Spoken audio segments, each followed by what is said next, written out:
thought I was just babysitting for the summer until his father opened the door. Blake Donovan wasn't just handsome. He was intense, mysterious, and way too tempting for a man I was supposed to keep things professional with. But when late-night talks turned into lingering glances, and those glances turned into something far more intimate, I realized he had plans of his own. I didn't see it coming, but once it started, there was no turning back. This wasn't just a job anymore. It was the beginning of something forbidden, irresistible, and unforgettable. Please subscribe and comment for my motivation. I never thought a babysitting job could change my life, but that summer evening started a chain of events that I still can't quite believe happened. My name is Emily Carter, and I was just looking for a few extra bucks before college started again. Nothing serious, nothing complicated.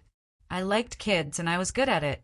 That's all I thought I signed up for when I accepted the job at the Riverdale Heights residence. It was a quiet neighborhood with wide driveways, fancy gates, and the kind of houses that echoed with silence. I'd been referred by a family friend to babysit for a 6-year-old boy named Lucas. His mother had passed away 2 years ago, and his father, Blake Donovan, was a busy entrepreneur who was always away on business trips. I had never met him before, but I had heard of him. Everyone in town had. Tall, confident, with that mysterious charm that made women whisper when he walked by. I wasn't expecting to see him that night, but he was the one who answered the door. He stood there in a navy button-down shirt rolled at the sleeves, one hand in his pocket and the other holding a tablet. His eyes were an impossible shade of deep steel blue, and I caught myself straightening my hair subconsciously. "You must be Emily," he said in a voice that was smooth and deep like melted chocolate. I nodded, trying to keep it professional. "Yes. Nice to meet you, Mr. Donovan." "Please call me Blake," he said with a smile that lingered a moment too long. "Lucas is in the playroom. He's been looking forward to meeting you." The evening began like any other. I played with Lucas, helped him with his puzzle, and gave him his usual snack. He was sweet and quiet, with big curious eyes and a shy smile that reminded me of how fragile kids could be when they missed someone they loved. But as the night wore on, I could feel something different in the air. Blake had decided not to leave the house after all. He stayed home, working from the lounge while sipping a glass of something dark and strong. I could feel his eyes on me whenever I walked past, not in an uncomfortable way, but in a way that made me feel something stir inside me I hadn't expected. After Lucas was tucked into bed, I tiptoed downstairs and found Blake in the kitchen. The lights were dimmed low, and the quiet hum of the fridge was the only sound between us for a moment. "You're great with him," he said, looking up at me from where he leaned against the counter. "Thanks," I replied. "He's a good kid." There was silence again, but this time it felt heavy with unsaid words. He reached into the cabinet and pulled out a second glass.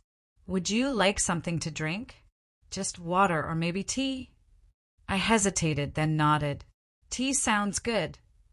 As he moved around the kitchen, something about the way he carried himself made it impossible to look away. He had a quiet confidence that didn't demand attention, but always got it anyway. I sat on one of the stools and watched him, trying to act casual, even though my heart was thudding in a rhythm I couldn't quite control. He slid the mug toward me and sat down on the other side of the island.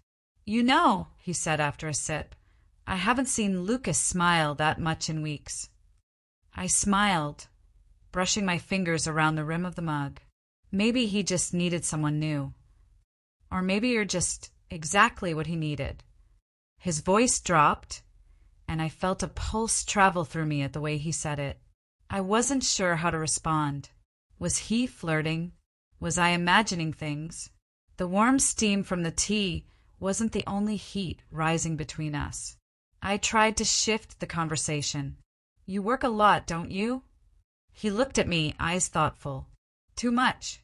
I lost a lot when my wife passed. Business was the only thing I had to focus on." "I'm sorry," I said quietly. He nodded. I thought I'd moved on, but then some things sneak up on you. You don't expect someone to walk into your home and suddenly make it feel like it's breathing again. I blinked, trying to make sense of his words. Was he talking about me? The air between us felt charged, like something was about to happen, or should happen. But we both didn't know how far it should go. I stood, placing my mug in the sink. I should probably go. It's getting late. He stood too. Emily. The way he said my name made me stop. My breath caught in my throat. I hope this doesn't come out wrong, he said slowly, walking toward me, but you make this place feel warmer, fuller. I don't want tonight to end without saying that. My heart pounded louder than my thoughts. I didn't expect this. He stepped closer. Neither did I. He reached out slowly, brushing a strand of hair behind my ear. His fingers were warm, gentle, lingering just a little too long. My body tensed, not from fear, but anticipation. I knew I should walk away. I was just the babysitter. But the way he looked at me, like I was the first thing in a long time that he actually saw, made my legs stay rooted in place. I'm not going to cross any lines, he said quietly, reading my silence. But if you ever feel something more, just know you're not alone.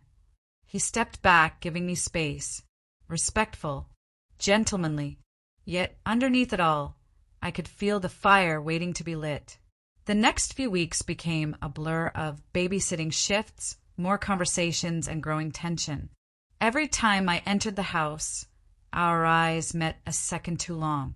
Every moment alone in the kitchen or on the couch when Lucas was asleep, I could feel his presence like a magnetic pull. Then came that rainy Friday night. Lucas had fallen asleep early after a long day at school. Blake and I found ourselves on the couch, a movie playing in the background we weren't really watching. The air was thick with quiet thunder and soft flickers of lightning through the windows.